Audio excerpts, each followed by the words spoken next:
Kellen, nice to meet you. Welcome to the podcast. I appreciate you doing this. Yeah, thank you for having me. Nice to meet you as well. Yeah, I actually just got off the. What in the world is this feedback? Where is this feedback coming from? I've never had that. Oh wait, am I hearing hearing me through you? Am I being played through speaker by chance? Well, I've got you on my earbuds, but I'm doing this on my phone. Okay. I But, mean, but phone is fine. That's odd. Okay, it should be all right. It should be all right. okay. Yeah, like I was saying, I actually just got off the a couple of hours ago the call with your friend who you did the film with, Yeah, Christopher, your yeah, cinematographer, who also partly directed, as I came to understand it. yeah. We have a funny working relationship. There's not a lot of formality to it. There's no ego with it. There are projects where I've done most of the heavy lifting when it comes to directing. And then there's other projects, kind of like this one, where it was a more of an even split just because of the undertaking or how much screen time I had as a performer in the movie, which was a lot in this one. Um, but he and I are kind of an extension of one another on any film set. Where So he's quite if he literally your give work wife. yeah, he is a work wife. I mean, we've worked together now for 10 years on four different films. Uh, Currently working on a fifth film in a slightly different capacity, but he's just a he's just somebody that I can always trust. We have such a shorthand that he knows what I want sometimes before I even ask for it. Um, and so it's a really work life is a perfect way to describe that relationship because there's so much trust there, and very little conflict. And what conflict there is usually comes from a place of creativity and then just makes whatever we're working on better. It doesn't come from any kind of petty ego or drama. So Okay. Well, go ahead and give a brief background to yourself and just introduce yourself to the audience and how you got started in filmmaking. okay. Well, my name is Kellen Garner. I've been a filmmaker for, like I said, about 10 years. I made my first film in 2013. I had been an actor before that and had worked on a few small independent films, but my background, I came up in theater and did a lot of theater, starting kind of in high school, but then that left coming out of high school, did some local community theater, some college theater, and just really fell in love with performing. When I started getting invited to work on indie films, Mm. I, I, it was a mixed experience for me. I really loved movies growing up as a kid, but I didn't think it was something that people like. This is going to sound strange, but even with my theater background, it never occurred to me that making movies was a job. To me, films were just some magic trick that appeared in theaters, and it just seemed so untouchable to me. And I had this sort of light bulb moment, I guess, in my 20s when I started getting invited to these uh, to work on these small indie films, and none of them were, incredible experiences. But the fact that they weren't incredible really struck a chord with me because I thought, oh, this isn't a magic trick. This is just people getting together, and this is theater with a camera instead of a live audience, and there's a certain element to it that felt even more fantastical, I guess, because now I saw behind the curtain, saw how it was made. And Mm. I started making these films with these other actors and filmmakers. And I had a limited experience on them because I would be playing small roles. And then when I would see the finished product, I was always a little disappointed. Not because the films were, Yeah.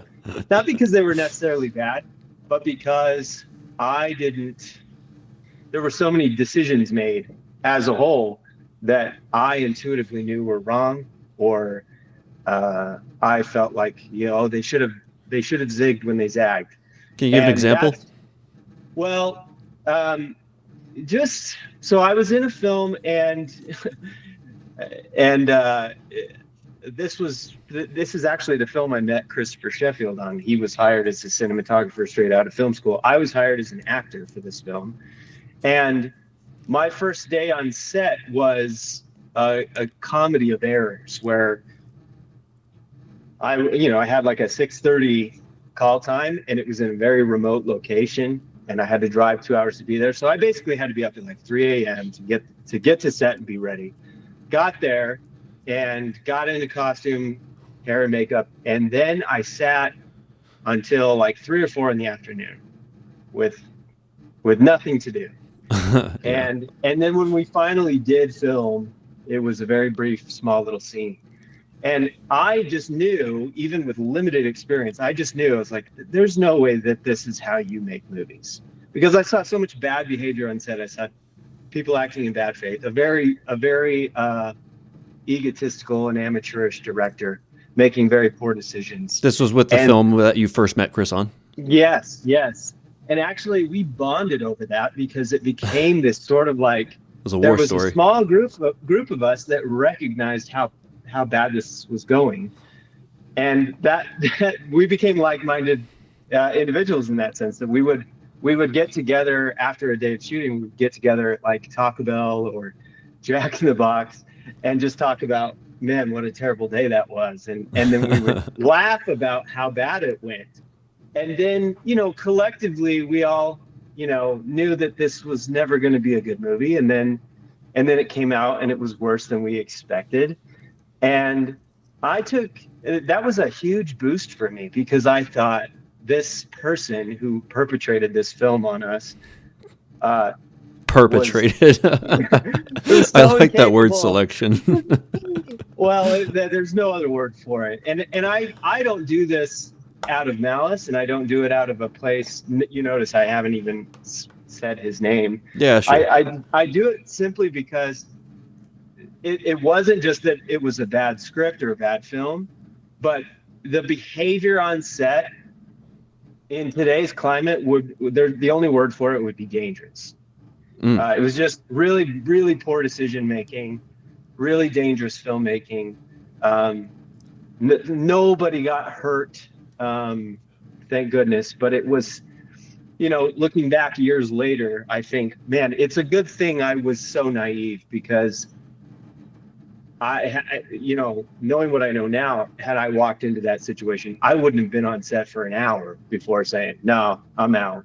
Hmm. And I'm sure there's others that would agree with me. So, but that negative experience was so, believe it or not, so exciting because I thought this person has no business making films, and yet he did it. And I had to give him credit for that. And so I came out of that with a really strong desire to do it myself. Like I see. I felt like this isn't even a good script, and yet somehow he still pulled all these people together and this money and was able to go do this. And I think, Christopher Sheffield had a similar experience, and he was already in his head thinking about, how do I go do that? And I, at the same time, he did. He went and he made his first film in his hometown. And that's when I started writing. That's when I sat down and started putting a story together. Had you written anything before that? No, I mean, probably some small theater stuff, probably I'd probably written some, improv scenes and stuff for to be performed by, a couple of actors on a stage. Um, so I think that was helpful because I didn't really have any formal training in like screenplay writing. But at that time, and this is like 2012, there was already at that point, there was already some really user-friendly films, software that allowed you to write without the burden of trying to format because it would do it for you. And so that made the leap into screenwriting less daunting, because I just felt like I made so many parallels between what I had done as a stage actor and theatrically. I thought, okay, well, what works on the stage is people in a single room talking. Like, there's so many plays that are Right. so well crafted that are just that, single location type things. And what I didn't want to do was jump into filmmaking and just try to do something that was way too ambitious, that could never be finished, that I had no budget for, and that an audience would laugh at because they would see the strings. And Right. so I consciously made a choice to try to write something that was really, really simple and could be performed by a very small group of actors, and yet still be entertaining and engaging. And so I started writing my first film in 2012, and really quickly wrote like a 90-page draft, which was a kind of a relationship comedy about two kids that met in college and got married very quickly.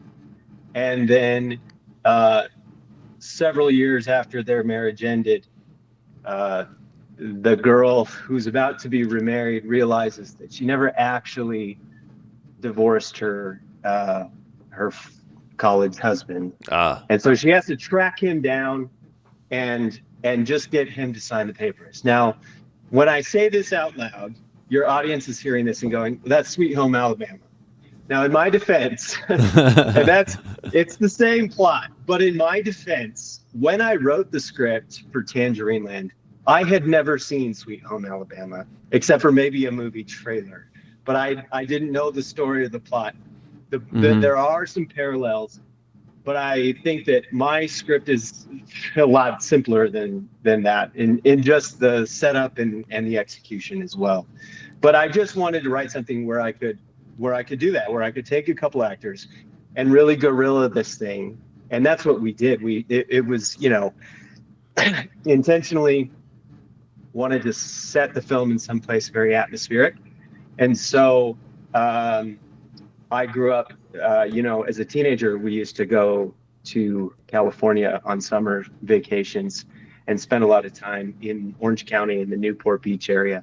And so I thought, well, let's set the movie there. And we'll make the guy a surfer. Maybe he's like a washed up semi-pro surfer, and he kind of lives that sort of, you know, man-child existence, which would be really fun to pair with like his college wife, who's There's a good little more contrast there, yeah. serious.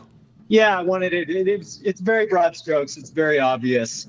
And again, I'm a 20-something-year-old writer with no experience and no filmmaking experience. All I had was my instincts as an actor, as a performer, and I'd made some core, friends that I trusted to do that, including Christopher Sheffield. And so, long story short, we did that. We went out to Newport Beach, California, and on a budget of like $30,000, which was mostly on a credit card, and an almost non-existent crew. We rented a beach house, That's a got permission serious from the credit card. I owner. got to tell you what. It's Yeah, hard to get a well, $30,000 credit card. Like what? Like well, who did a you bit. bribe in order to make that happen? Luckily, I was already a working professional doing other things and was earning a decent living. Around the same time, like a year or so before all of this experience, I got married, and so the arts was something that I did on the side.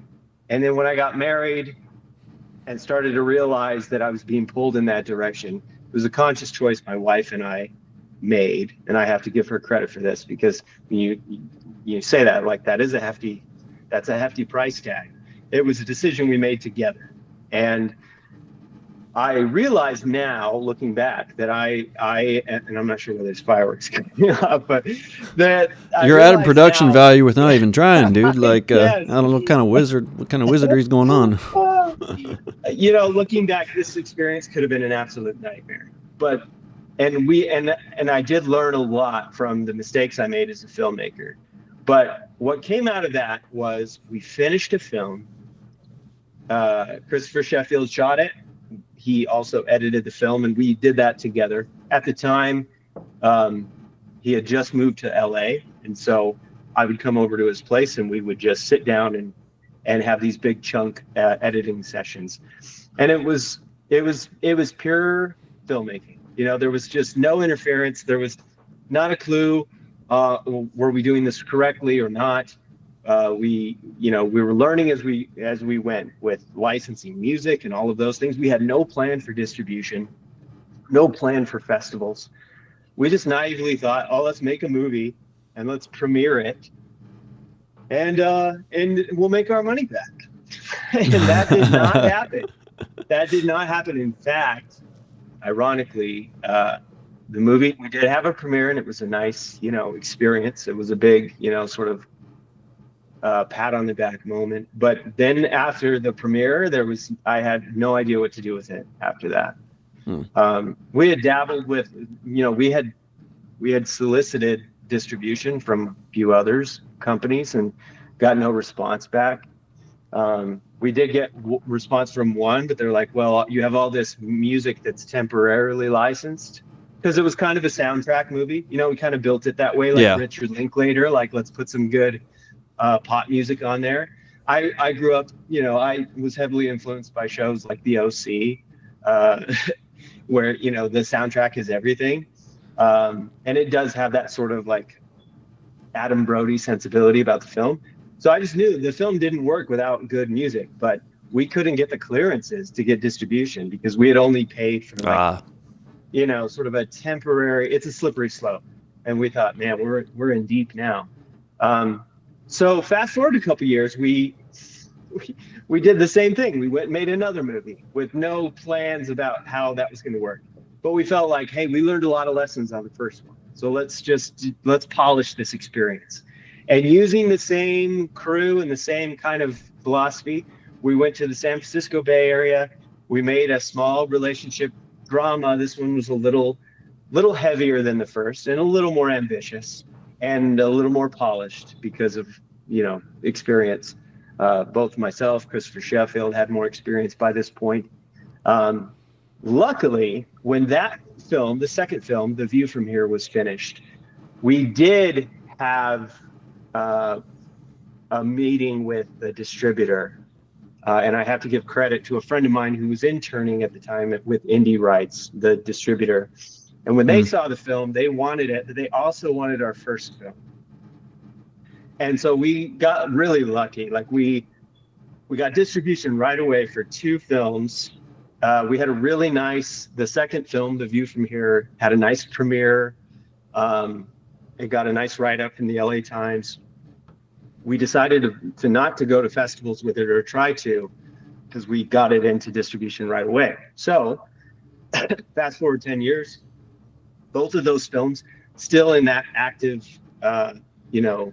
distribution deal with Indie Rights. And I'm happy to say that, and this, I recognize that this is rare, but given how we were able to keep the budgets low, both of those films have now made money. I mean, they're in the black. I mean, I'm not getting rich off of them, but it is really rewarding to have something that you made over a decade ago. Every quarter, you get this nice little check reminding you that the sacrifice can pay off.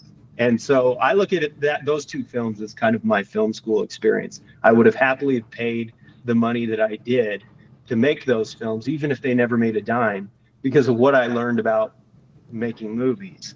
I just happened to be fortunate enough that they did eventually earn back what we invested in them.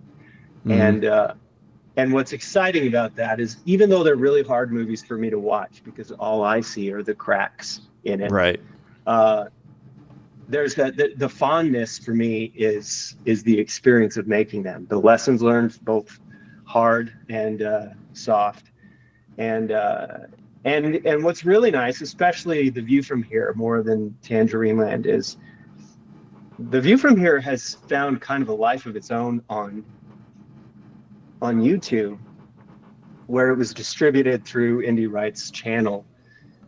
There was like, the last time I checked, there was over like 2 million views of that movie on YouTube. And the reason I know that those are mostly real, I know not everything on YouTube is like accurate, but there was thousands of comments from viewers. And the comments weren't just troll comments, though there are a few, but there was a lot of Those are always engagement. fun. Those are always fun. I always joke that my favorite film review ever written for one of my films, and I don't remember which one it was, but it was an Amazon review for one of my movies, and it was a 1-star review, and the only word it said in the review is no. Like, it just said What? no. Just no. And so every time I read something flattering about myself, every time somebody says something really complimentary, even in person, and I just try to be gracious and humble and accept praise, which is really hard for me to do. In the back of my mind is like Troll 357 and his just no, No. like he can't even be bothered to tell me why he hated the movie. It's just here's a 1 star for you, and here's a no. But no, so the view from here actually, it was really fun because I saw that even years after we made it, that the audience was engaging with it and arguing over the movie and arguing about the ending and it seemed like the commentary had a life of its own, which is, as an artist, that's the reward is Yeah, it's is definitely rewarding. is making something that it has nothing to do with me. Like, I'm not a part of the conversation. They're arguing about fictional characters in a movie, and that's to look back at that and see that occasionally, and to read some of those comments is really fun. So, but that was 2015. So in the since then I've made 2 films, including the one we're going to talk about, Blood in Them Hills, which was a tough process that's been 3 years in the making, and COVID certainly played a heavy hand in that. Yeah. And then I'm currently working on another film right now with another producer. We shot part of it in Florida a couple months ago, and we're shooting the rest of it this spring in Montana. So I'm very excited Oh, it's similar to to get what I it. understand about Blood in Them Hills is that you had two different separate seasons when you shot it. Yeah, we did. It was written first and foremost as a wintertime movie. A lot of the film takes place at wintertime, and we had our locations picked out, and yet with the way it came together with the financing and with some of the cast and crew, I always get nervous if I have too much time. Like, if there's too much pre-production time, there's so many opportunities for things to fall through and go wrong. And so I felt like, well, let's just take what we have now. Let's jump into it. Let's shoot everything we can right now when we're ready to, because we weren't sure with COVID how things were going to go, and so we did. So we shot the I would say, like, the first act of the movie and a little bit of the end in the summertime, and in Arizona, which is ill-advised. It was like 115 degrees in the shade, and Dear God. and it's a Western, so everyone's wearing period clothing, so everyone's wearing at least 3 layers of You got all that of leather, you got the wool, leather, flannels, yeah, yeah. yeah, the weapons.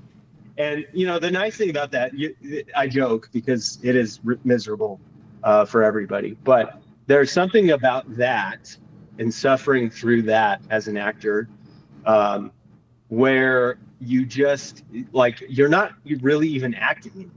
And I saw that from a lot of especially some of our LA cast who came out to Arizona.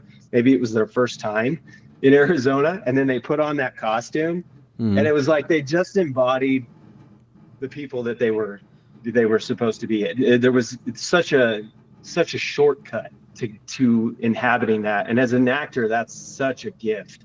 I've done it a couple of times, and so it was not a new experience for me, but it's equally as miserable.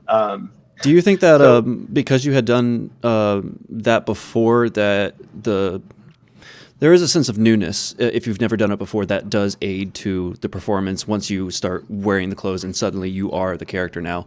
Do you yeah, think because you had done it before that you had less of an impact when you started putting on the character, or just because? I Did you tell me yeah, about that? I do. I think it really, but not just because I had done other westerns, but because I had done so much theater. I'd done things like Shakespeare where I was wearing just absurd costumes. That what's tricky about being an actor is sometimes the costume is a gift where if you put on a suit, if you put on a tuxedo and stand in front of a mirror, you really think you could be James Bond. Hmm. But there are other costumes where you look at yourself and think, I look like a fool. Yeah. But you can't play the fool. You have to play it earnestly and just accept the reality. And when you step out on that stage, you're going to get laughs just from appearances, and you can't be distracted by that. You have to just be Yeah. honest. And so, I think for me, with westerns, this is a note that I gave to a lot of the actors because what I notice is as soon as they put on the costume and they strap on a gun belt and put on a hat, a few of them started to walk around kind of like Sheriff Woody. They kind of had this like I know what you're talking about. Yeah. unnatural gait. And I would just gently remind them, like, hey, you don't know you're in a Western because there's no such thing as a Western. That's not the West is not a place, it's a direction. So what you are is a bank robber in the 1800s, Hmm. and it's hot, and you're wearing all of these things on purpose, right? Yeah. Because you live in the saddle, because it's practical, not because you think you look cool. And I think that helps settle people down a little bit, become a little less, aware of what you're wearing and just kind of let it wear you. Um, a little bit. So that's again, that's a real trick. That's a challenge. That's going back to early theater days where you might be wearing an uncomfortable, you know, prosthetic piece on your face or a weird hat or a wig, and you just have to just really sell it in a way that feels natural. And so, yeah, I think for me that's the experience that kind of always helps me prepare. Um, Whether I'm doing a Western or doing something contemporary or something else. Um, Sometimes I think it's a little bit easier to inhabit those characters if it is a somewhat detached from clothes you would normally wear. I know that was tricky my first two films because when we were creating wardrobe for the first two movies, they were kind of clothes that I would have worn anyways. So it was hard to. I had to artificially create a line of separation between myself and the character because otherwise I You felt too naively thought, normal. yeah, I was like, I'm not even acting. I'm just being myself, which I had to learn the right way is okay. And in some cases, that's what the role calls for. You don't have to start from scratch. There's a lot of actors who have made careers out of playing versions of themselves. Are they less of an actor because they don't put on gimmicky costumes and prosthetic or lose 80 pounds or try on an accent? I don't necessarily think so. I think, if anything, they have real staying power because they found a way to marry really good material with the strengths of their personalities and the weaknesses. And that's what gets an audience to show up for them.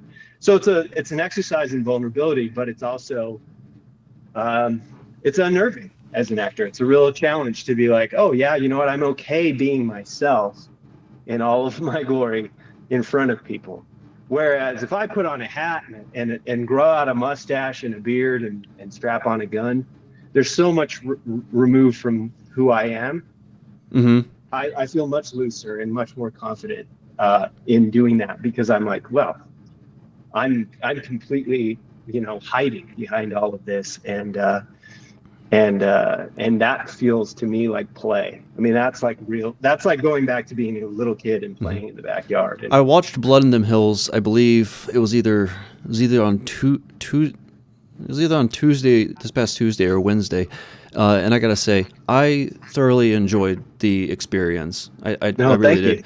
and I am also so glad that you didn't send me a bad movie because I didn't know how this what I was gonna say to you if I was like, Right. oh, so like, yeah, there's this, yeah, tell me about that. It's just, I was like, I was a little worried because when you it was like it was an indie film and it was a supernatural western. I'm like, this is only going to go one Hmm. of two ways. This is either going to be all right, this is going to be fun, or this is not going to go well.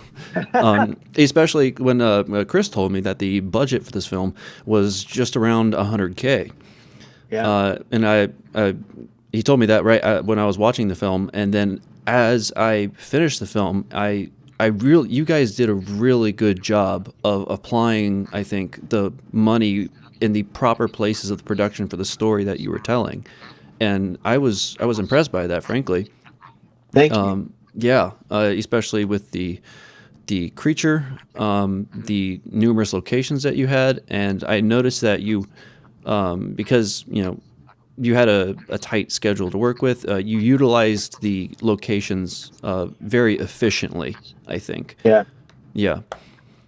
Yeah. Um, Location shooting is tough because it can be the barrier to entry that you never get through. I know, you know, realistically, and this is not a shot at all, but there's no way we make this film for 100,000 in California. Um, yeah. and so a lot of that stretching the dollars is that it's getting favors. I mean, some of those locations, there's a location in the movie where our people are attacked by a ravenous group of cannibals, and then they are somewhat helped out by a group of Apaches. And it's a really cool location because it's kind of a frozen creek between two mountains, and it had all this thick brush. Well, that's an expensive location to find if you're in California and you got to go through the state and all the red tape. But in Arizona, it was a private ranch. It was somebody's property, and it was a phone call away from someone saying, "Yeah, sure, come on out." And we went out the day Yeah. before, explained what we were doing, and they said yes. So stretching that budget is a lot of those conversations. The Western town itself, believe it or not, was a free location. And it's because of relationships that Wow. Christopher and I have of working with the people that own that town and making other things for them in the past that we were able to just call them and say, we want to make a film. We're going to be shooting here for 3 or 4 days. You know, can we do that? And through the buddy system, absolutely, just don't burn the place How down. did you source your And extras to fill that town with? Just um, local Arizona well, people? that was not free, but yeah, it was all Arizona locals. I think we maybe had a handful that were from out of state, but most of them were locals. And again, it's a lot of sort of a friend of a friend of a friend.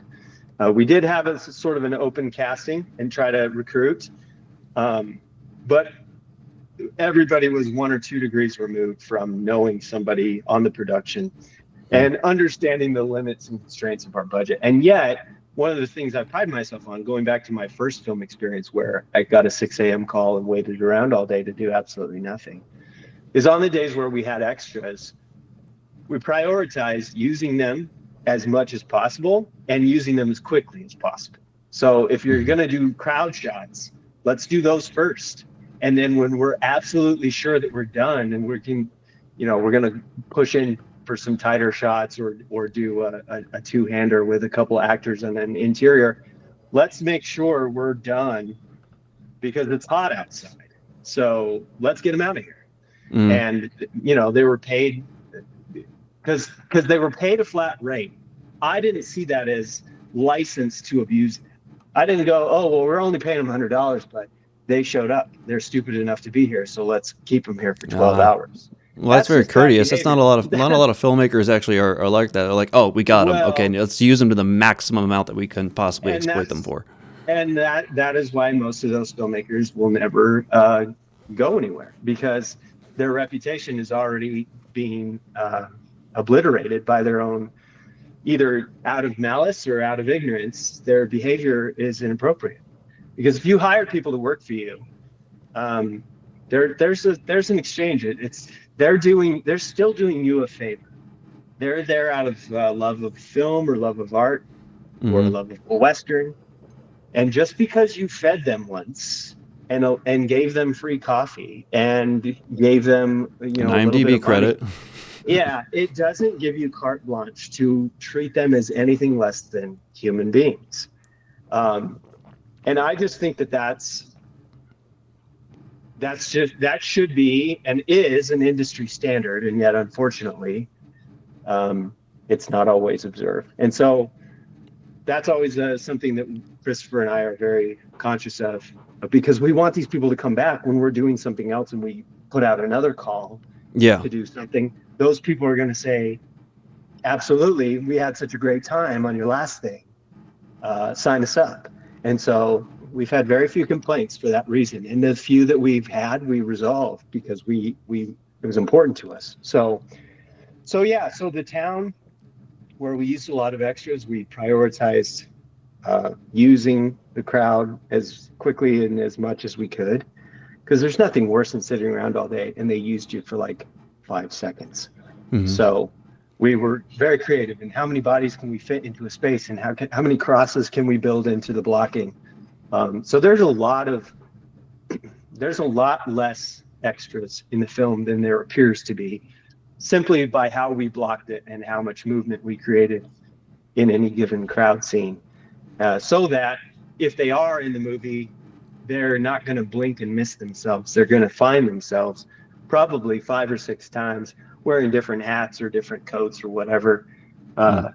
because of how we used people. And I just think that enriches the story so much. Some of the stuff that we pulled off using crowds, I think, makes the film look a lot more expensive than it actually is for Yeah. that reason.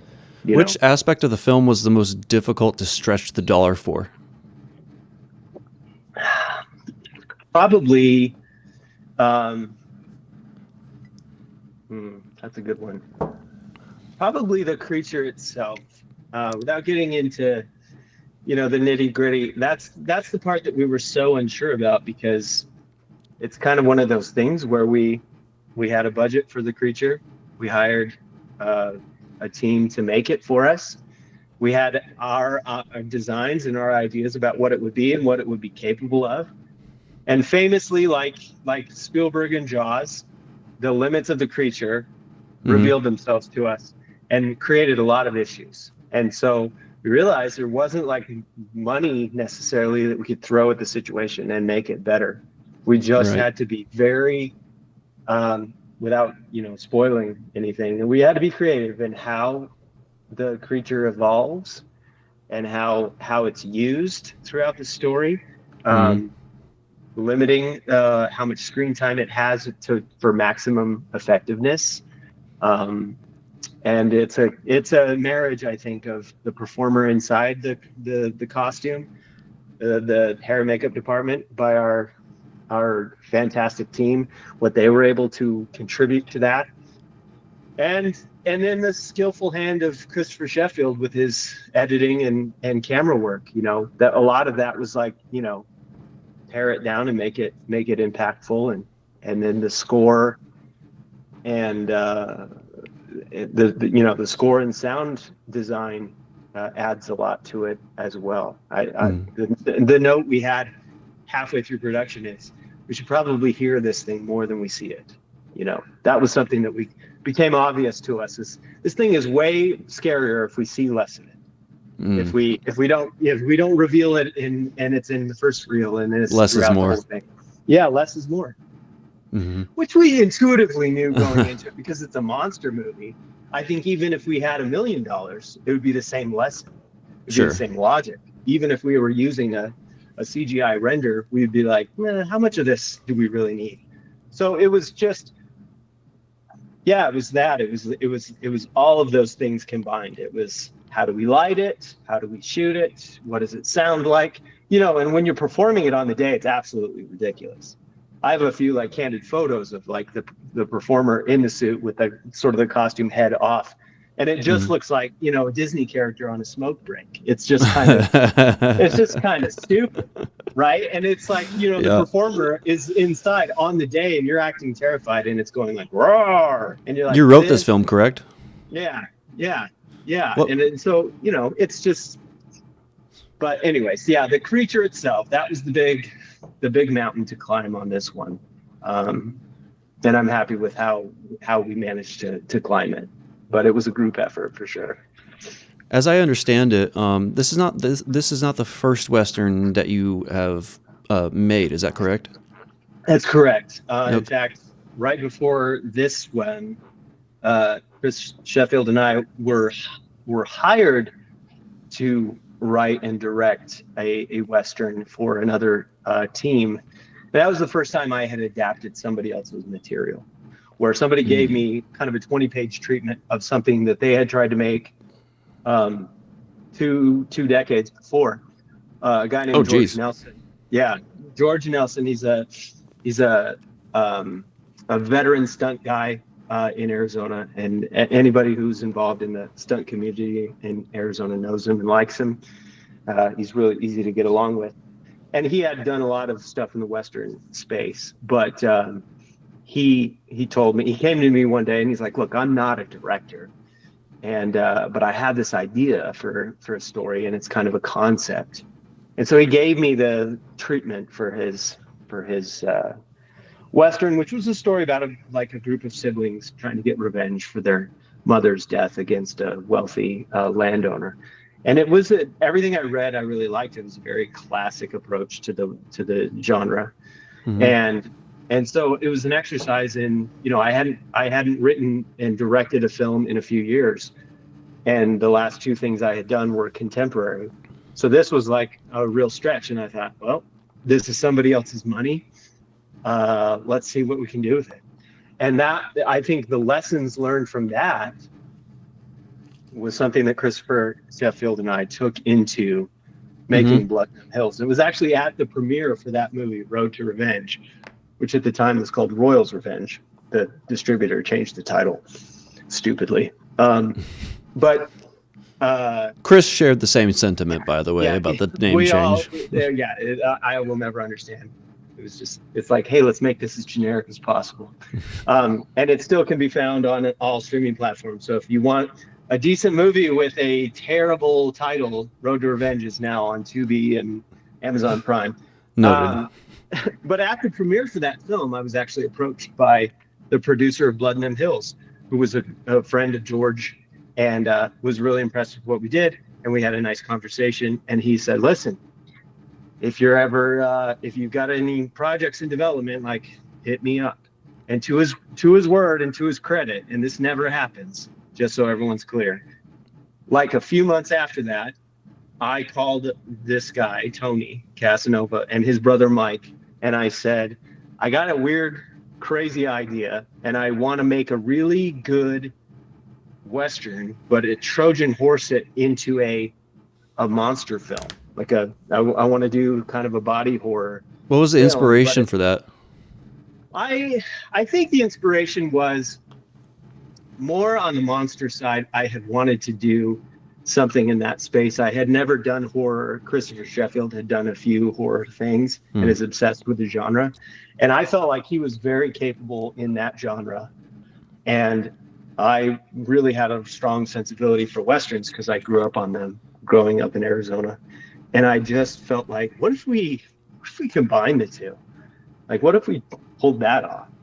And so, yeah, so started writing that, and I wrote several drafts of it, and also approached Chade Green, who's really been a lifelong friend, and Chade produced Blood and Hills as well, but he also stars alongside me in the film and plays Doc McQueen. Is that your And counterpart in the gang?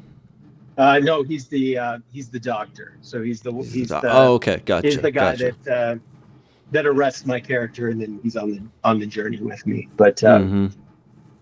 but yeah, so yeah, it was kind of I don't really know, like, specifically where the influences came from, but I had been wanting to do like a classic monster movie for a while. I'd wanted to do like something kind of a werewolf movie just to see if I could. And maybe the initial idea didn't start as a Western. I think it probably started as sort of like a cabin in the woods type story, small Mm. cast out in the woods getting hounded by this creature. But I kept coming back to the fact that I'm like, well, I don't want to just be derivative and just do something that I've seen and do it Yeah. poorly with no money, because I'm just a copycat with nothing to say.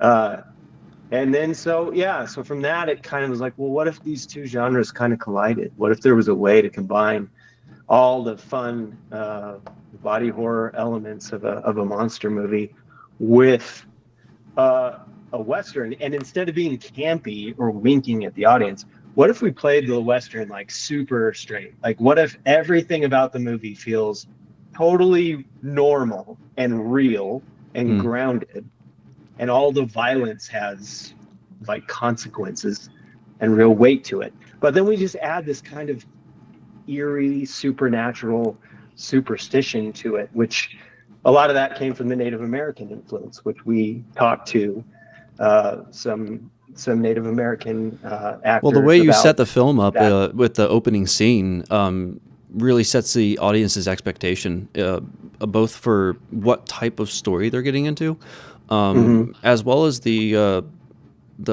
production quality, because the character who is going through his thing. I'll try Yeah, to avoid having a spoilers. moment, He's having a having a moment. moment. Yep. Um, that was the moment that I realized, okay, they really put a lot of effort into this, and I was ready to actually sit down and watch it. Like in the first like 3 or 4 minutes in that opening scene, yeah, like the film gives me the confidence that I'm not going to be let down. Well, that's really nice to hear. That's the part that you always worry about, because I'm too close to it, right? We spent too much. I mean, believe it or not, there's that scene in particular, the opening of the film, there was probably rewritten more than any other scene in a movie. And there's a couple reasons for that. Number one, impact. Like, how do we really set the audience up? But there was also a practical reason for that. And maybe this isn't really a spoiler, but COVID, like I mentioned earlier, did wreak a little havoc on our cast and our crew. Yeah. We Our lead actress Aria Song, who plays Willow in the movie, was originally supposed to be in that opening scene. Uh, Unfortunately, she was on a commercial shoot in Miami and got COVID. And Oof. this is at a time where it was like you're not allowed to go anywhere, and so she was stuck in Florida while we were in Arizona, Mm. like 2 days before production. And Christopher Sheffield and I got on the phone and we're like, what do we do? We can't push. We have a schedule. What do we do? And so I literally had to rewrite that scene. I created a new character to open the movie with, and quickly went and cast a young actress that I had worked with before, and just said, do me a solid. Please come to set. I'll explain when you get there. And that's really what it was. And it was setting up. We already had this like sort of the turning of the man who's been, you know, bit by the thing. That was already in there, but we didn't have the same framework with his family in the cabin. We had a very different scene, and we had to scrap what we had because it just didn't work without Arya. So we decided then to make it about the origin of him turning and kind of killing his family, and and then from there we don't really know. Like, it's kind of leaves you on a hook of like, well, what happened to them? What happened in that cabin? So that was all born out of desperation. I mean, it was really just, we were really happy with how it turned out. But I'm happy to hear you say that, because it is the thing where you're like, it could have gone the opposite direction. Like, we could have lost you in the first 5 minutes, and Mm-hmm. then it's like you'll never get them back, because then we take a long detour away from that to give you this Western story, which feels very disconnected from that until it loops back you know, 30 minutes later. The So blending of the prosthetics and the visual effects, I think, was also very well done. I must say, because well, thank you. I've made I've had experience with having to shoot visual effects, and I always it gave me a new level of sympathy for people Yeah, who attempt to do it, yeah, especially if you haven't done weird or odd things, in visual effects before, particularly with right. the nature of, what you did in the opening scene. Yeah, And so when I, I was grabbed not just as a viewer, but also as somebody who has messed with that sort of thing before. And I'm like, okay, yeah, all right. They know what they're doing. yeah. Thank you. I that it is a shame when when stuff like that, when the limitations of budget or experience get in the way of your ambition. And so that to me is one of the trickiest parts is trying to figure out what that line is, where Hmm. you're not just doing the cheap, easy thing, but you are pushing the boundary a little bit, but knowing where the limits of that boundary are so that you don't go beyond it. Because that uncanny valley of like, we wanted to do this, but we failed. Right. Yeah. And It's a then hard your line to walk. audience, yeah, then the audience is taken out of it because they're like, that just looks bad. And so, yeah, I think we leaned as much as we could into practical effects and just tried to use visual effects to supplement some of the things that um, we couldn't. And a lot again, just like with the creature, like not even just the creature, but just the movie in at large. Sometimes it was making decisions about what not to show. There's a moment halfway through the movie uh, that deals with a horse that Ah, yeah, I remember that one. Yep. meets a pretty grisly end, and we consciously decided, nobody wants to see this, but we can really ramp up the horror, the body Hmm. horror, by focusing on our characters responding to it with really strong, lighting effects and sound design. We felt like, well, that's going to do enough. We don't need to see all of that. And so, yeah, it was just a lot of practical decisions like that about like how much is too much, and then and Hmm. and where do we have impact? Where do we want the sort of like the physical violence and body horror stuff to really actually shine through and like give the audience like a little jump or a scare? That's a tough decision. What aspect of the film are you most proud of? Um, Honestly, finishing it. um, I know I said that before, but this one took a toll. Between the split production seasons, dealing with COVID, we actually tragically lost one of our producers to COVID Oh, right yeah. before we started production. Was that the Um, producer's brother? it was, yeah, Oh. who was also a producer on the film. So it created two problems. One is the moral question of how do we go on from here when one of the original team who sat with me and said yes to this thing was now Mm. gone Yeah. a few days before we start production, and having a frank conversation with his brother about what to do. We felt like, well, the legacy that we can give to him, and the film is dedicated to him, is to just go on. But it created a secondary problem, which is now there was a gap in our funding that we had to, during production, go out and seek additional funding to make up the difference. And luckily we did, and we found a great team to help fill that cost. But it was a very, very difficult film to make. Some of those things, it goes back to our ambition just overreaching a little bit, and yet I am proud not only that we finished, but I really think it turned out really good. It's been a while since we wrapped and have gone through the process of distribution, and so I'm removed from it enough that I'm starting to. It's that artist thing about, you got to be careful not to brand your own stuff. Yeah, I get really allergic to actors or just artists in general saying that what they've made is great or the best thing they've ever done before they've given an Vanity. audience time to judge it. Yeah, I just think at this point I've done everything I can with it, and I don't know what it's going to be. I don't know how an audience will judge it or how time will treat it. I hope that what we've done is make something really fun and has potential, but to sort of self-brand something as a classic or a great movie is a really foolhardy uh, thing that I don't want to engage in at all. Um, but I'm very proud that we finished under all of those circumstances, and I'm very proud of how it turned out. I'm proud of the relationships that were forged from it, and some of the people that I worked with on the film, I'm still working with on other films. So That's that's a nice. good sign. Yeah. That's a good sign when you still want to work together after that, and then and you start thinking about, okay, well, what's the next thing? Well, when you're filming And a Western, though,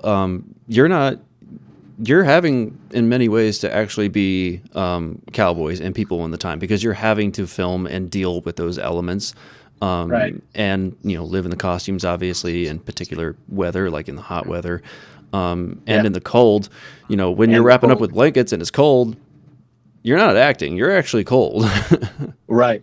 Well, no, that's true. That's the joke of the some of the cast we talked about the two extremes. I mentioned 115 in the shade, which is true in Phoenix, and in our peak summer season, that's how bad it was. But then by the time we started shooting the winter portion of the movie, there was one day where we were shooting a big action sequence in a creek bed, and it was 9 degrees.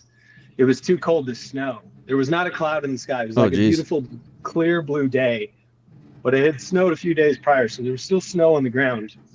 But it was so frozen that like some of our camera equipment started shutting down, and here we are doing like an action sequence. Now the good thing is being physical and rolling around on the ground and fighting is a good way to warm up. Yeah. But our characters are not wearing, North Face jackets and sweaters.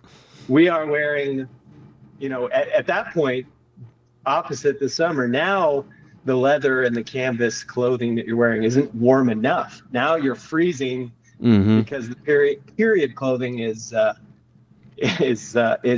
not sufficient. And holding a cold when you pull out a revolver and your hand is numb because the handle is so cold because it's just been exposed. And so you just like can't wait to put the gun away because you're just like, oh, this is miserable. You're touching a So yeah, frozen piece of iron. yeah, pretty much a frozen piece of iron. So there's a lot of campfire scenes, and we were all very grateful for them because it was an opportunity to sort of like, how close can we get to this fire? Like, how good is the lighting? Because I need to defrost my toes in my boots because they've been, if you're wearing a leather boot and it just sits in snow for a long period of time, then that cold just soaks through the boots and through your socks, and you're just like, you just can't feel your extremities. At one point, in the movie, I'd cross a frozen river, and we made sure that was the last shot of the Yeah. day because the water was like, if it wasn't rushing, it would have been frozen, but it was a river, and I mean, it had some movement to it. But I'm sure it was in the 30s, 20s, Mm-hmm. probably. I don't know.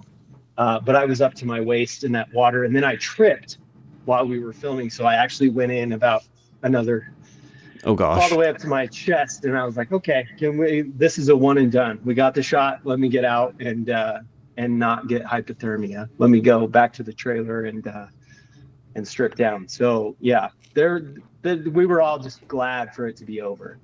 And I think that shows up on screen. I think if you're too comfortable, then some of that stuff you're kind of faking it or forcing it, and it can feel It'll show. phony. But there's a lot of, I mean, you can see a lot of misery on our faces from scene to scene.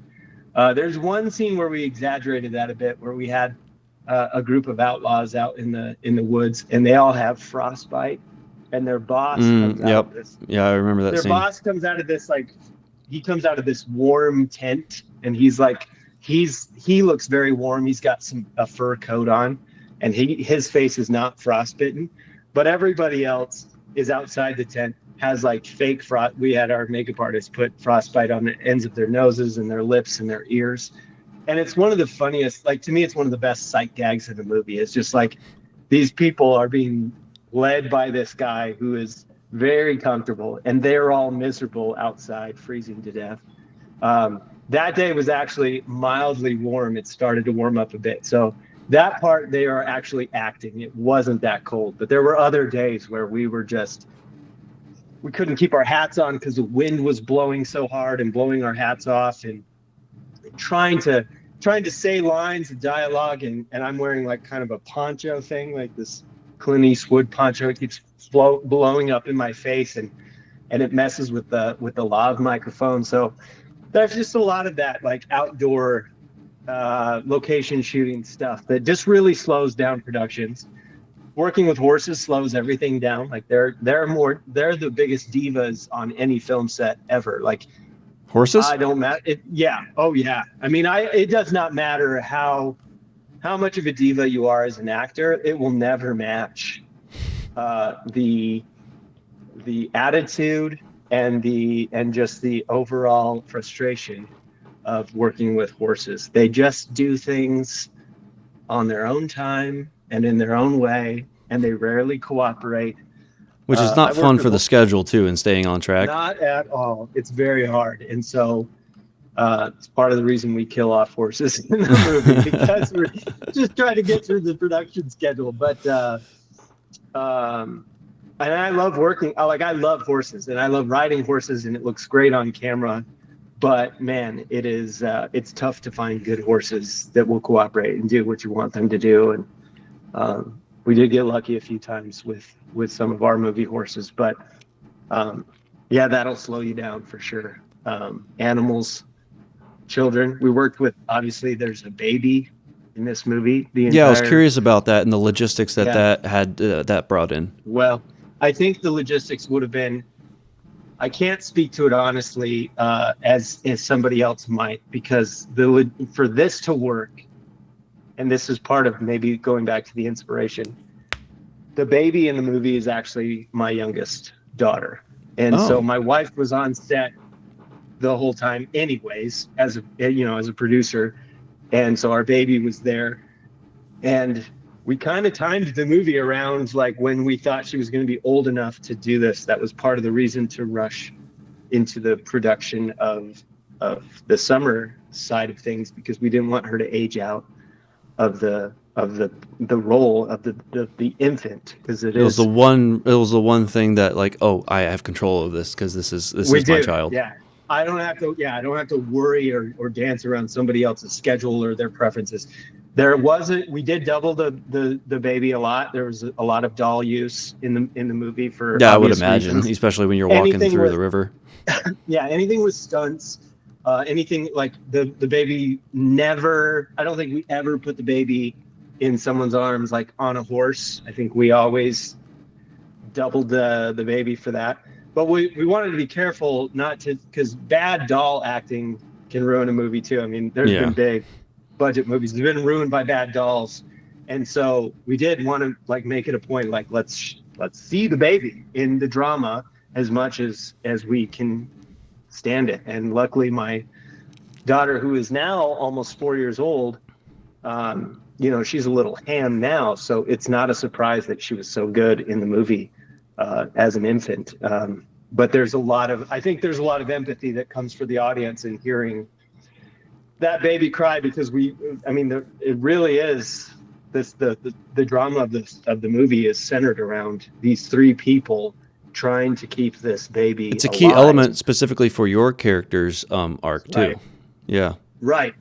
Yeah, that goes back probably to the earliest inspirations of it, of seeing this as sort of an allegorical tale, of kind of connecting back to a little bit of a Christmas story. I think originally it was more of a Christmas movie than it ended up being. But Thematically there or was, like actually?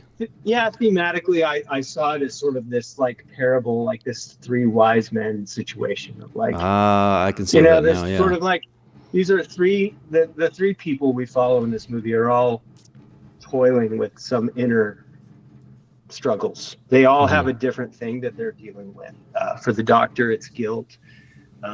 For Willow, it's a piety. It's a struggle of like, uh, I think, in her own conscience, balancing good and what makes somebody good and what makes them evil.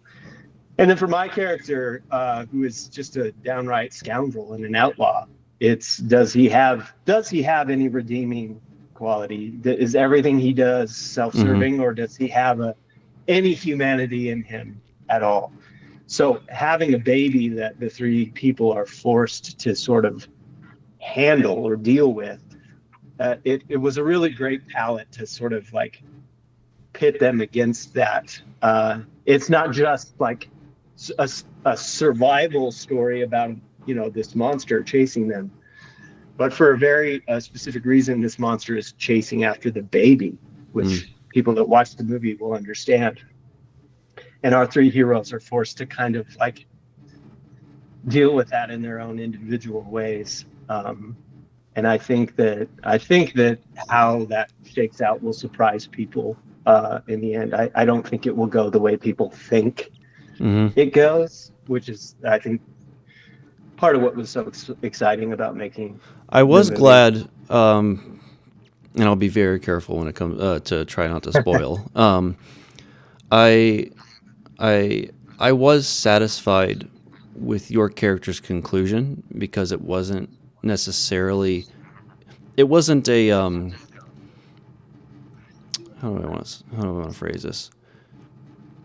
It wasn't necessarily like not I don't want to say perfect ending, but it was not necessarily a it's so hard not to spoil it, and I'm trying to do It is you hard. solid over here. Um, I was glad that it wasn't a everything's gonna be all Right. right. You know, it wasn't a he didn't get necessarily. Oh God, this is I like to frustrating. say, I like to, I You like know to what I'm trying to say, say without spoiling. I, I think, I yeah. do. I think what I like to say about Joe and the conclusion that we end with him is that it comes from a very honest place. Yeah, Like yeah. it feels like everything that happens to him is appropriate given everything that we set up before it. It doesn't feel like unearned necessarily. Mm-hmm. Maybe it is a little bit surprising, or will be surprising, I hope. But um, I think maybe 20 minutes before the end of the movie, people are going to think it's going to go this way, Mm-hmm. and it goes this way instead. And you're kind of like, oh, that's not what I was expecting, which is refreshing, but also I feel like in their own way, for all three of our heroes, there's a somewhat bittersweet satisfaction Yeah.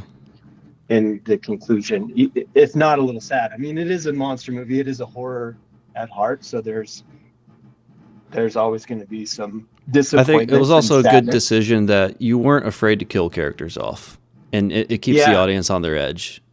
yeah, yeah. Nobody's immune. I mean, yeah, that's going back to what you said about the beginning of the movie of starting off that way. Of like Christopher and I, when we started editing, we're like, if we, this is a little spoiler, but if we kill a child in the first 5 minutes, Mm-hmm.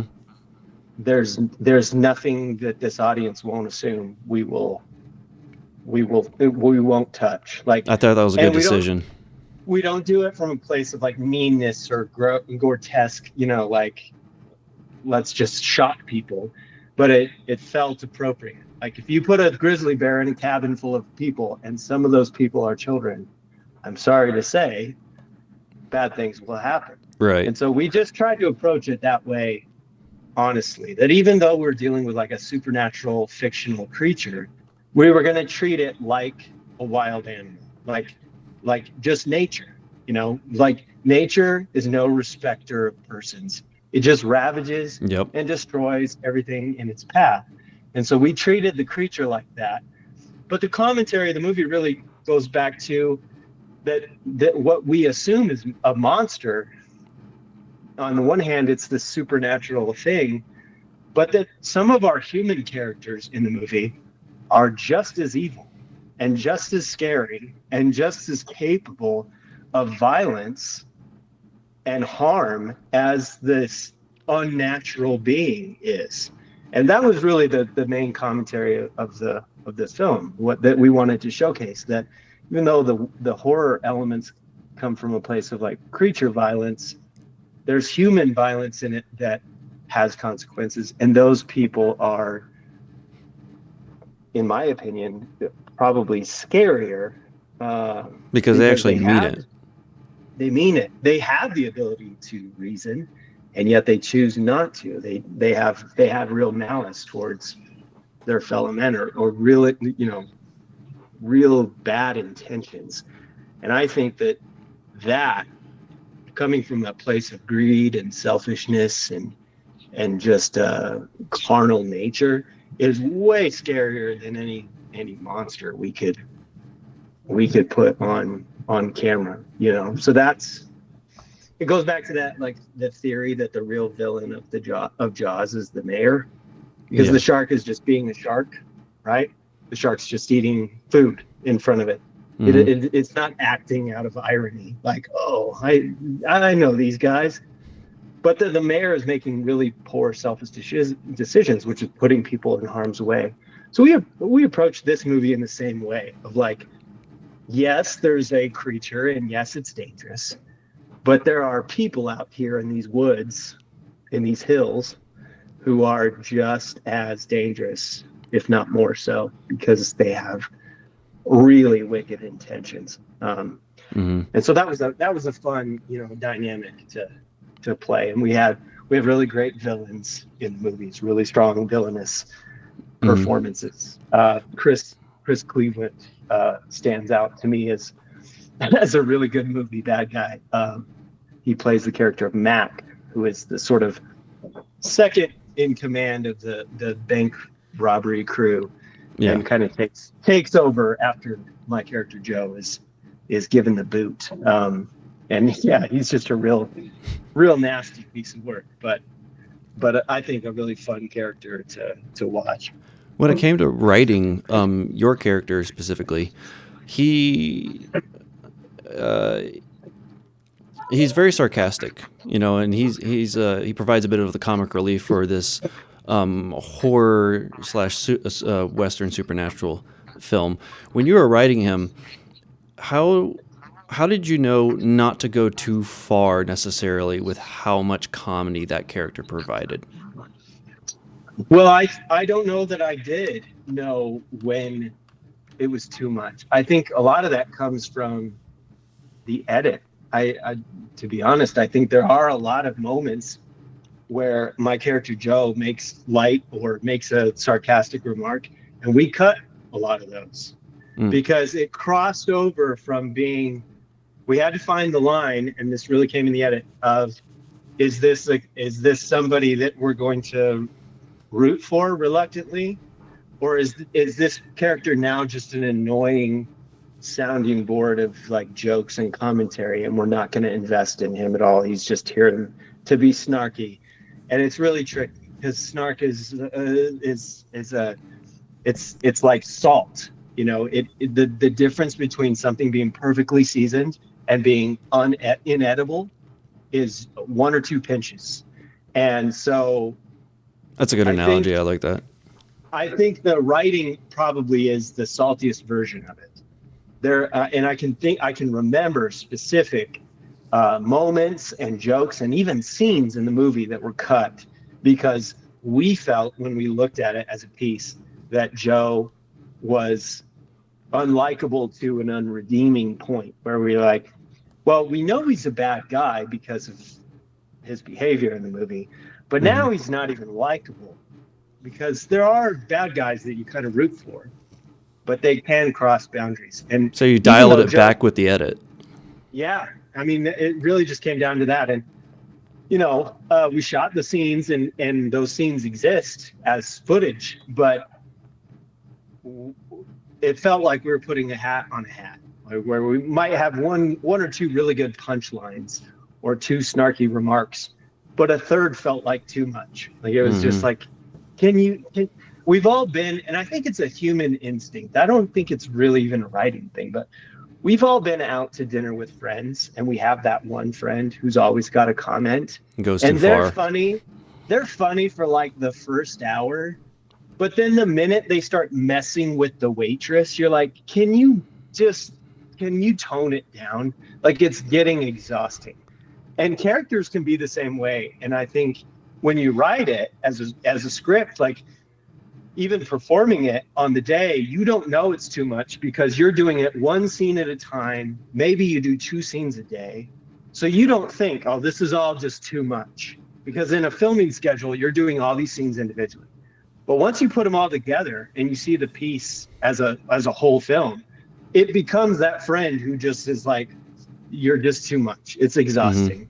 Let's and so we did. There's some really good jokes and lines that got cut because they were just like a It's too joke many. too far. Just too many. Just too it felt performative, it felt unserious, and it felt clever. And I put myself in a tricky position as the director, but also as the star of the movie and the writer, because it gets to the point where it feels a little like, hey, look at me, look how clever I am, I and see. all the Yep. jokes that I wrote for myself. Look at all the funny lines I have. Well, everybody around me is a straight man. So that was a really tricky balance that we just had to. Some of it came from like we took whole scenes out of the movie that aren't there anymore, and then there's other moments where watching an edit and I'd go, hey, what happened to that one joke? And Christopher would say, yeah, it's just too much. Hmm. There's only so many jokes per But minute, you have that trust and with him and that chemistry to, kind of give heavy gravity and consideration to his input. yeah. And again, I don't think we're very lucky. And I think it comes from, again, our shorthand, our sort of working relationship. I did another movie for him as an actor for a film that he wrote, and I played a very over the top, funny character. And he had written a lot of great lines. And because all I was doing was acting in that movie, uh, which is called, that movie's called Bite the Dust. Hmm. Again, another movie that was changed by the distribution company. Does that happen a Originally called, lot? They just change? it does. Yeah, Or is that it does. specifically And I for don't know you why. guys? Do you hear stories about distributors just always changing? Is that a very Believe it common or thing? not, it is very common, and it mostly has to do with um, the international translation of English titles to I other see. foreign languages, not always being a clean translation. So there will be alternate titles. So, anyways, in that movie, I played a character that was, the clown, the jester in every scene. And the material that I was given was great. And all I did was every day, I took it two or three steps further just to give him options in the edit because I knew that the best jokes are going to live. They're going to be in the movie, and they are. But it's just the tip of the iceberg to everything else that we shot and everything else that was said. But that's part of the fun. I mean, that's the exploratory phase of the filmmaking process. And so if I didn't write those or overwrite those jokes, then they never would have made it to the day where we shoot them, and then we would never have known to cut them. There would be no other options. And so I'm never worried about overwriting in a draft because I always look at the script as a blueprint for all the actors. And I'm never such a stickler. There are directors who are like, you need to say this word perfect. They're my words and they're brilliant and don't change them. But I always look at it from the performing side of view that you get on the day and you're doing the scene. There may be a better way to do the scene without saying anything or with saying way Hmm. less. And I'm so open to that as an option. It can't be the only thing you give me. You can't come to me and say, "Hey, I like this scene, but I feel like I should say nothing." I'm as a director, I'm going to tell you, okay, well, why don't we try that once, Mm-hmm. and then let's also try it with the words, so that when I'm editing this thing, I have choices to make instead of, well, that's the only thing you gave me. But I'm certainly open to that, and I'm notorious for changing even my own dialogue on the day, because when it comes out of my mouth, it sounds unnatural, and I'm like, that's not funny or effective. And so I'm not religious about my script is the way it is. And because of that, I feel like it always ends up feeling very natural. And I forget when the movie comes out, I forget what I wrote and what somebody else came up with, because the ability to experiment and play is an open invitation, whether I'm in the scene or not. And so having that many options, it all gets blurred, because as a director, what you realize quickly is it doesn't matter what everybody else comes up with. You're going to get all the credit. So Right. encourage good ideas. Encourage, if somebody comes to you and they have a better line, don't have an ego and say, no, no, no, no, no, do it the way I wrote it. Invite them to try it their way. And you know what? If you look at it and it's better than what you wrote, nobody's the wiser. Nobody's going to watch the final film and be like, that doesn't feel like something you wrote. Mm-hmm. You're still going to get, the credit. Whether you choose to be gracious and acknowledge that the actor was a genius and came up with it, that's up to you.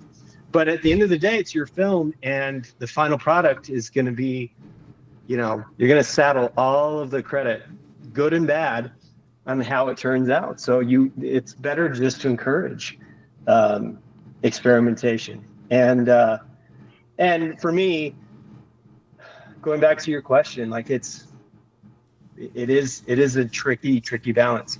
The character of Joe does say a lot of sarcastic or smart things, um, but I think what's in the film represents a very small piece of what was probably originally there, and you're just shaping that back in the edit until you're happy with the arc of the character, where he doesn't become obnoxious. And maybe he does. I don't know. Maybe people it's still will watch it and go, "Gosh, that guy talks a lot."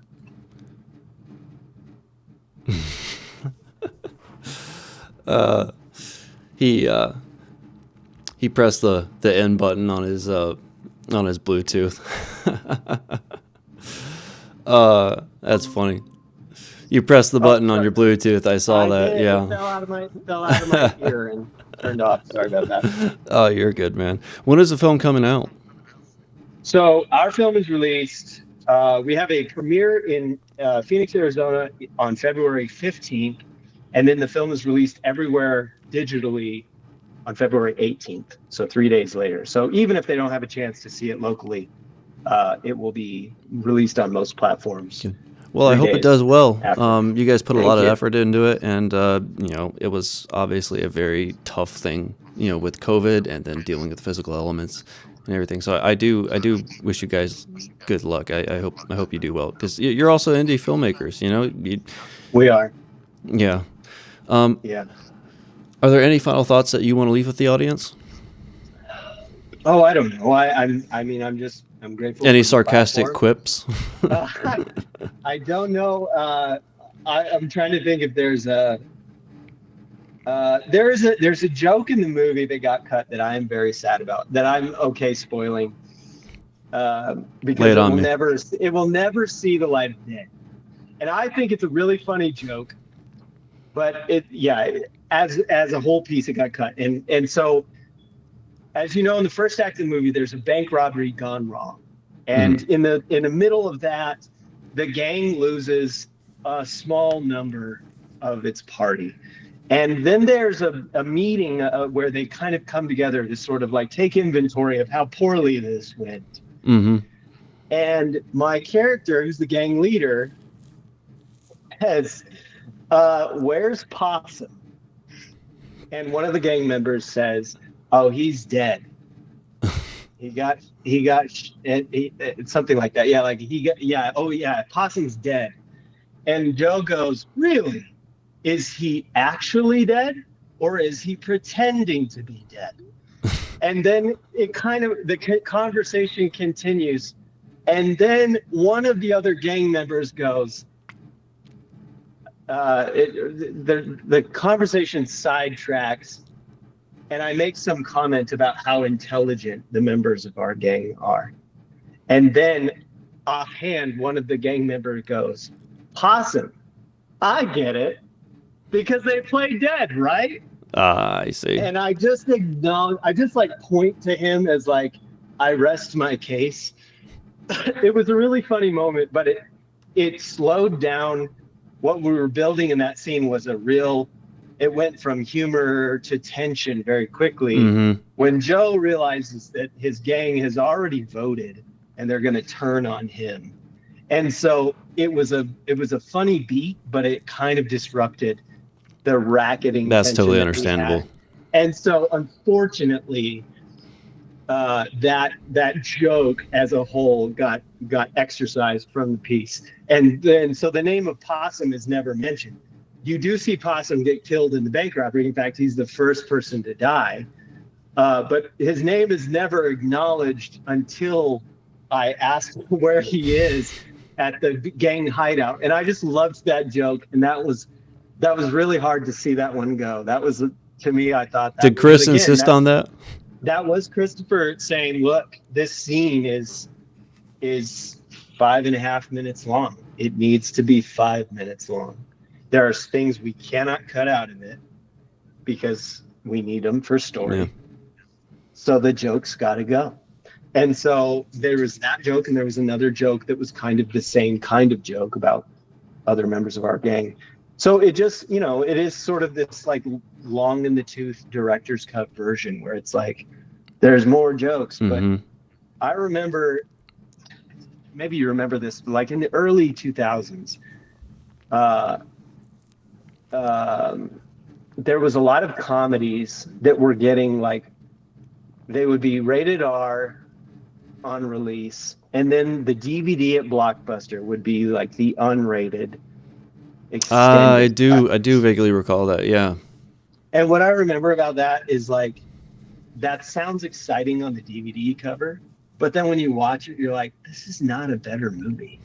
They didn't add anything these scenes should have been cut anyways. Like they don't make it better. They're not funnier. Mm-hmm. It's just the joke that kind of goes on too long. And so, yeah, that's what I think. Not all director's cuts need to be released, No, there's a reason. There are studios who are really savvy about that. And I do believe in director's cut. I also think there's a beautiful thing that happens when you have a group of people that you trust to kind of give you some feedback and say, no, that joke didn't work, or it's not necessary, or it's the joke too far. And what's funny is when you cut stuff like that, it somehow makes the other jokes that last, that stay in the movie, funnier. Yeah. Because you're choosing the best ones. It's the greatest hits collection. So like when I think about that joke being cut, I think about the joke with the horse where Joe says, "What do you think, Doc? Can you stitch him up too?" And it's just, it comes from such a place of absurdity because of this little inside, this inside joke between these two characters who don't like each other, and the absurdity of a horse that is completely, first spoiler, that's fine. There's nothing left of this horse. Okay, let's just say that. There's nothing to sew together. And so that joke gets funnier because the possum joke got cut. Because you're not expecting the joke, because they're not coming every 5 seconds. They're sparsed out a little bit. You broke it up with beats. Broke it up. And there is a point in the movie where Joe just stops joking altogether. It's not an obvious thing, but there's a point in the movie where things turn to the point where you realize what could be a joke or what might sound like a joke, the tone of it shifts into a threat. And now Joe is like, he's not using his cleverness as a defense mechanism. Now he's going on the offensive and he's leveling threats at the people that are threatening Mm-hmm. him. And he's equipped to do that because he's always ready with a comment, but now he's ready to defend himself with a sharp tongue instead of just I'm the guy who makes light of everything and I don't take anything seriously. So that when he does actually, there's a point in the movie where he threatens people to their face, you believe it because so far he's done everything he said he was going to do and he's kind of meant everything he said, even if he was joking. It Mm-hmm. came from a very real place of maybe this guy's not an idiot. Maybe he jokes because he's I don't know, maybe he's smarter. Like that he gets Yeah. jokes over on his gang because they're not very intelligent. And I always like you got to justify their actions, and I always felt like Joe was justified in how he saw the bank robbery going down. If you think about his plan, it was very easy. It was very smooth, and it would have caused no trouble for anybody. But because it goes awry, he is forced into this position of being like, I'm surrounded by morons, and I have to comment on that now. And so all of his jokes come from a place of like honesty, like they come from frustration or panic or self-preservation. They don't Mm-hmm. come from a place of like the marvelization of like, well, we need 3 jokes a minute. We've got to snark this up because otherwise an audience will get bored. And so that's a tendency I think that we had to be careful with and pull back so that it's not just like, oh, these guys don't take anything seriously. They just, it's not a comedy, but I do think there are points in the movie that people will laugh because they will empathize with the situation and that it's cathartic to laugh when you're scared or you're worried or you feel the tension. And that's what Joe's doing. He's making comments and jokes for catharsis, for the sake of like, Mm-hmm. this is not an okay situation. That's how he's dealing with it. And so anytime that felt dishonest, it got cut from the movie. Anytime it Gotcha. felt like, here's an actor giving a performance, we're like, nope, joke's got to go. That's why the possum joke got cut. Mm-hmm. Well, I So, thoroughly enjoyed the movie. I'm sure audiences will also enjoy it. It's great to hear that it actually got finished despite how difficult it was, and so yes, congratulations. that is the victory lap that Hmm. we'll take, regardless of how it's received. Uh, Overcoming all that is the thing I'm the most proud of for sure. Well, Kellen, it was great to talk with you. I appreciate you coming on the podcast, and Well, thank you for it was a pleasure. yeah, thank you for having me. This has been great. Thank you very much. Yep. Have a good one. Yeah, you too.